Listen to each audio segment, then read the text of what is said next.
All right, so you've got this whole stack of Rites Ltd reports and press Yeah. releases, and you're trying to figure out, Right. is this company, a hidden gem, Hmm. or is it a potential money pit? Well, buckle up because we are diving deep into their Q2 FY25 financial performance. We've got it all. Yeah. Investor presentations, financial statements, Oh, wow. auditor reviews, the works.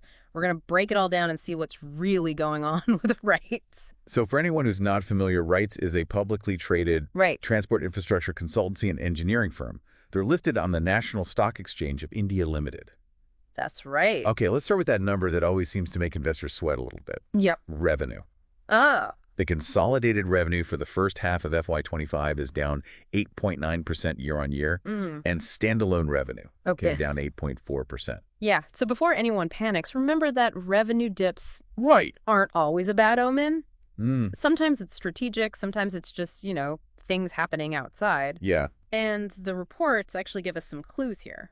They do mention lower revenue from quality assurance services, Right. which, maybe ties into that slowdown we've been seeing in the infrastructure sector. Makes sense. Plus, remember those monsoon rains? Oh, yeah! I mean, they were everywhere in the news. Those hit Rites turnkey projects pretty hard. Yeah, those big construction and engineering projects they're known for. Exactly. And then on top of that, you've got, all the geopolitical stuff causing delays in exports Of course. and pushing back those locomotive supplies. Yeah, not helping. Not helping at all. So it seems like, while a drop in revenue might initially seem like a red flag, Sure. if you dig a little deeper, Right. there's actually a lot more to the story. Absolutely. It's not always bad news. Okay, so revenue took a hit, but what about the bottom line? Yeah. Profitability. That's what really matters. 100%. Consolidated profit after tax, PAT, down 24.7% Okay. year-on-year for the first half of FY25. Yeah. And standalone PE down an even steeper, 33.3%. Oof, those numbers might sound a little scary. Yeah, a little bit. But hold on, lower profits don't always mean disaster, right? Right. We got to look at margins too. Margins tell us how much profit they're making for every rupee of revenue. Makes sense. And the reports point out that the decrease in revenue from their high-margin quality assurance services, Right. that was a big factor in this profit dip. It seems like that keeps coming up. It does, but here's a little silver lining. Okay, I like silver linings. The turnkey and lease segments, they held steady, stable margins. Really? Yeah, that's actually pretty good. It shows they can manage profitability even when parts of the business are facing these, headwinds. Yeah, it's like they're not putting all their eggs in one basket, Exactly. which is probably a good move in a market like this. Definitely. Speaking of not putting all your eggs in one basket, let's talk about Rites' different business segments. Oh, okay, sure. They've got consultancy, turnkey, exports, and leasing. Right. Each one tells a different part of the Rites story. Yeah. So let's start with consultancy. Okay. The reports show a pretty big drop in revenue from both quality assurance and consultancy abroad services. Yeah. And again, it lines up with what we were talking about before, that Rock. slowdown, those geopolitical challenges. It's tough out there for consultancy right now. But they did get that massive new medical college construction project in Q2, Ah, 320 crore. wow. That's impressive. It's got to count for something, right? Absolutely. That's a big win in their turnkey segment. Okay. And it shows they're not just sticking to traditional transportation infrastructure. They're adaptable. They're getting those big wins, even with stuff like the monsoon season impacting some of their other turnkey projects. Speaking of challenges, exports seem to be facing some headwinds with those geopolitical factors Ah, definitely not. impacting locomotive supply and those delivery pushbacks to the end of FY25. They are, but you know what? They still managed to secure a new project in Africa during Q2. So even with the obstacles, they're not backing down from international opportunities.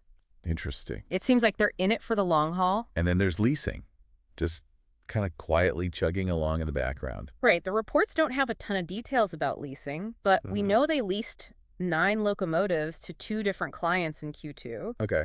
It might not be as flashy as a huge construction project, Right. but that steady revenue stream probably plays a big part in their overall financial stability. It's like the reliable workhorse of their portfolio. I like that.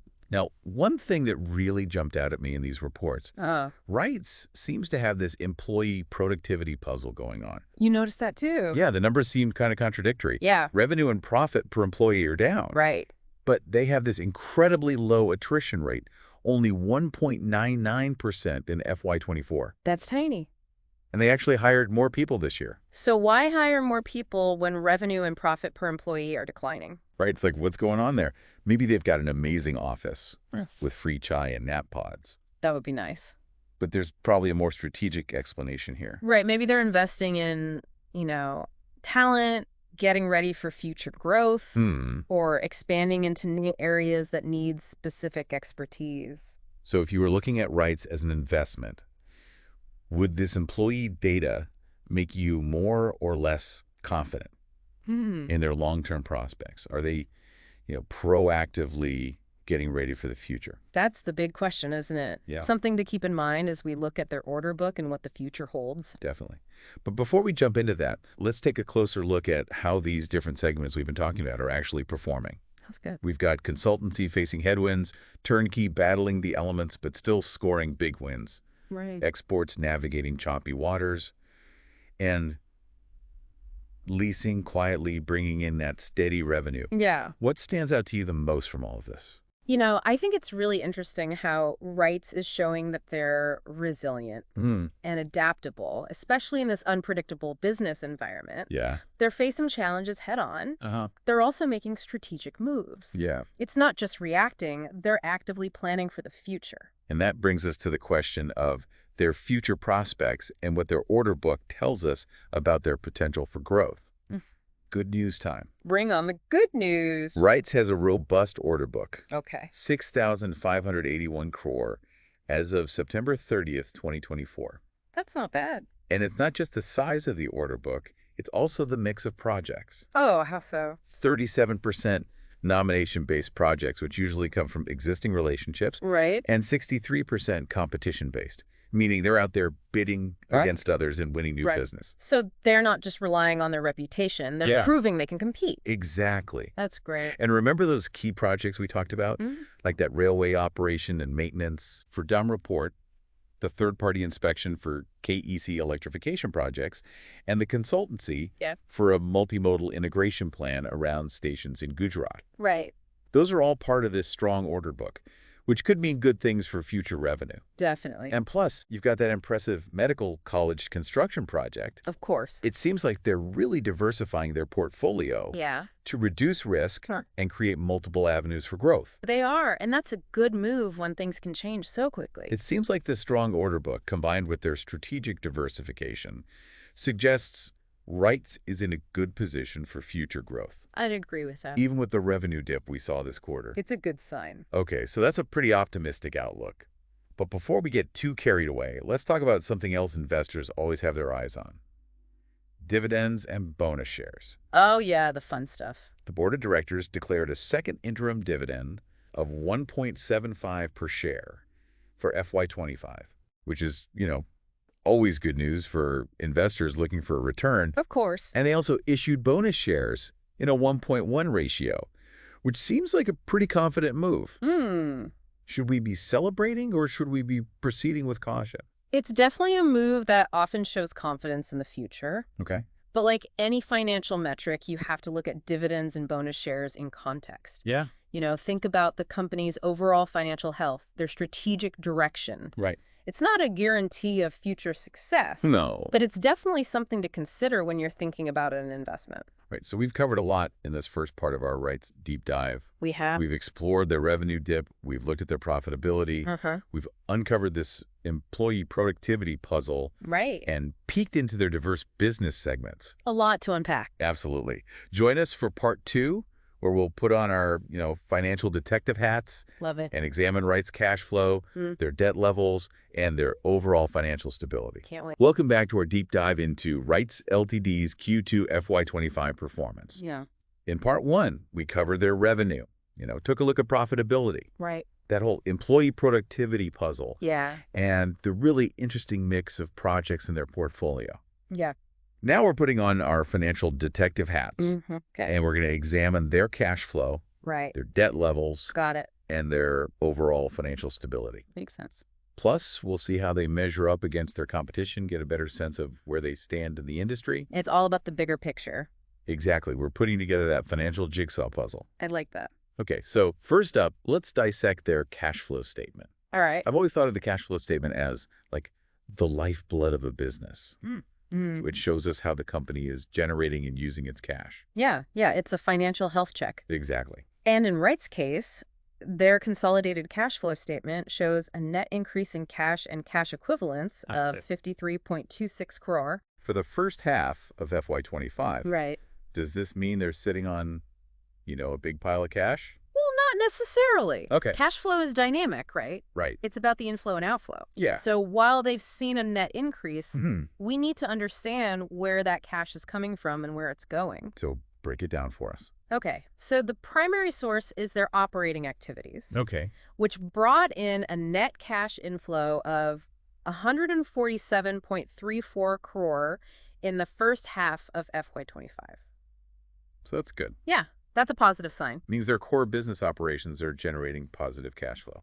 Exactly, it means the business is making money. If a company can't generate cash from their core operations, that's a major red flag. Huge red flag. But it's also interesting that their cash flow from investing activities was positive. Ooh. 80.71 crore. So they're investing in assets. Potentially expanding their operations? Right, and that could lead to future growth. It could. So they're making money from their core business and investing for future growth. Sounds pretty healthy. It does. But there's one more piece of the cash flow puzzle. Which is? Financing activities. Okay. And here we see a net outflow of 207.43 crore. Okay, for the first half of FY25. Right. What's causing that outflow? Well, the main thing is dividend payments, which totaled 180.23 crore. Oh, right, that second interim dividend we talked about. Exactly. That's a big chunk of change leaving the company. Yeah, those dividend payments can really eat into cash flow. They can, but it's about finding that sweet spot. Right. Dividends are good for shareholders in the short term. Yeah. But it also means less cash for other things, like paying off debt or reinvesting in the business. It's like deciding between a vacation and saving for a rainy day. Exactly. Tough choices. It's about strategy. Right. Making choices that align with those long-term goals. Which brings us to debt levels. All right, let's talk debt. How much debt does Rites have? And more importantly, is it manageable? So their consolidated balance sheet shows total liabilities of 2,736.97 crore. As of September 30th, 2024. That's right. But that number on its own doesn't tell us much. No, it doesn't. How do we know if that's a lot of debt for a company like Rites? We look at their debt-to-equity ratio. Okay. That compares their total debt to their shareholder equity. So it looks like a measuring stick for how much debt they're using to finance their assets? Exactly. What's Rites' debt-to-equity ratio then? As of September 30th, it's 0.11. And what does that tell us? That means for every euro of shareholder equity, Okay. they have 0.11 of debt. Is that good or bad? Give me some context here. Well, generally a lower ratio is better. Okay. It means they're relying more on shareholder equity than debt. Makes sense. And a higher ratio can be risky, especially if their earnings are up and down. Right. But 0.11, that's pretty low. So they're not drowning in debt. Nope. That's got to be good news for investors. Definitely, it suggests they're managing their debt well. Okay, so it sounds like Rites is doing all right on the financial health front. So far, so good. They've got positive cash flow, manageable debt levels, and they're investing in their future growth. Right. But how do they compare to other companies in their industry? That's the next question. Who are their main competitors, and how do they stack up? So in the Indian transport infrastructure scene, Rites is up against players like Ircon International Limited, Okay. Engineers India Limited, Consulting Engineers Group Limited. Big names. They are, each with their own pros and cons. And how does Rites' performance measure up against those companies? Are they leading the pack or lagging behind? Well, if you look at the most recent quarter, their revenue growth is a bit below the industry average. Probably because of those things we talked about earlier. Probably, yeah. The lower quality assurance revenue, the monsoons, the export delays, it all adds up. It all adds up. It does. But their profitability margins, especially in turnkey and leasing, those are still good, comparable to their peers. They're not sacrificing profits to chase growth, which is good. So they're holding their own on profitability. They are. And their low debt-to-equity ratio, that's a big plus compared to some of their competitors who are carrying more debt. Lower debt means lower risk, which is something investors always like. Always. So maybe they're not at the top of the revenue chart, but Rites is being careful with their finances and maintaining good profitability. Right, and they've got that impressive order book, which suggests good things for the future.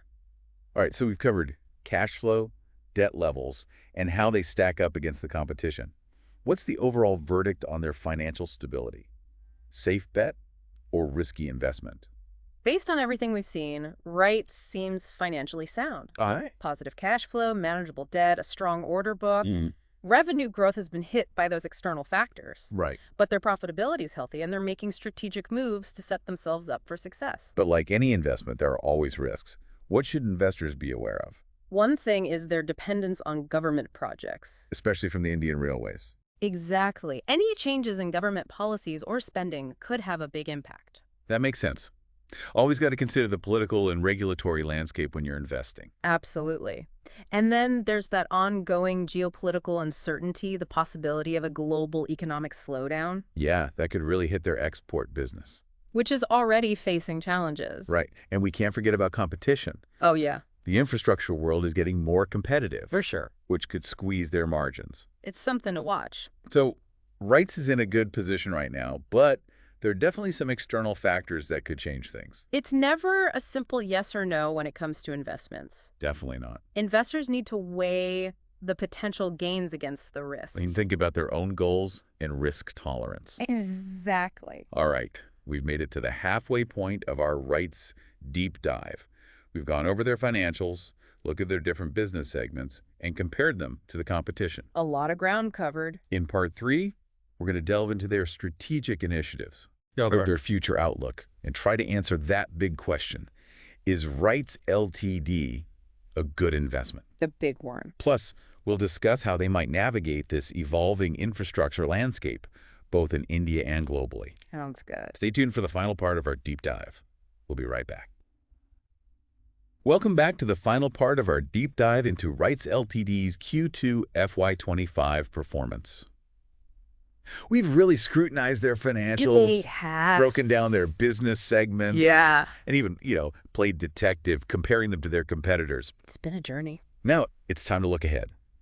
What are Rites Ltd.'s strategic initiatives? Okay. And what does their outlook suggest about their potential for growth? The big question. A big one.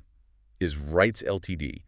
a smart investment? All right, let's get into it. To answer that, I think we need to, zoom out a little bit, at Okay. the bigger picture. Rites has been pretty clear about their commitment to diversification. Right, moving beyond just railway consultancy. Exactly, and we saw that in their recent project wins. Like that medical college construction project, remember? Yeah, that was a big one, It shows they're branching out, exploring new areas for growth, for sure. and they're really pushing their international presence, too. Oh, yeah. Yeah, securing projects in Africa Yeah. and looking at opportunities in other regions. So this global expansion could be a big part of their future growth. Definitely. And it's not just about geography either. What else? They're expanding their services, using their expertise in new and innovative ways. Interesting. Like they've launched a Vistar. What's that? It's an AI-powered solution for rail inspection. So they're embracing technology. Absolutely, they have to in today's world. Makes sense. They've also signed MOUs with a bunch of organizations, Etihad Rail, NBCC, Hardco, even the National Highways Authority of India, NHAI. Wow, they're building a network of partnerships. It's strategic, Definitely. leverage external expertise, expand their reach. Smart way to grow. So they're diversifying, going global, embracing technology, and building partnerships. Sounds like a recipe for success. It does.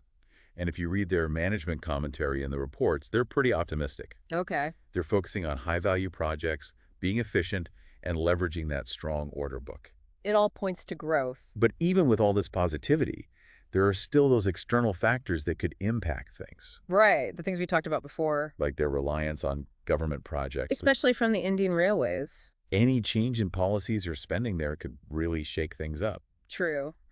And those geopolitical uncertainties, the possibility of an economic slowdown. Yeah, those are still out there. And competition's heating up too, Right, the infrastructure sector is getting crowded. which could put pressure on their margins. So, Rites Ltd. is in a good place now, Yeah.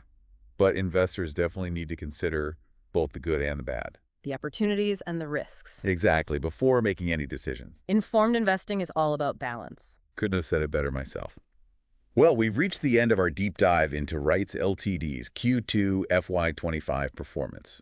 Time flies. We've gone over their financials, we've looked at their business segments, explored their strategic initiatives, and assessed their future prospects. We covered it all. We hope this deep dive has given you some valuable insights Yeah. and maybe even inspired you to do some more research on your own. Always more to learn.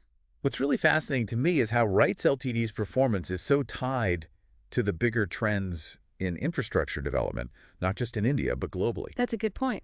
It makes you wonder, how can Rites Ltd not just survive, but actually thrive in this environment? It's a question worth thinking about. We've just scratched the surface here. Definitely. There's always more to discover.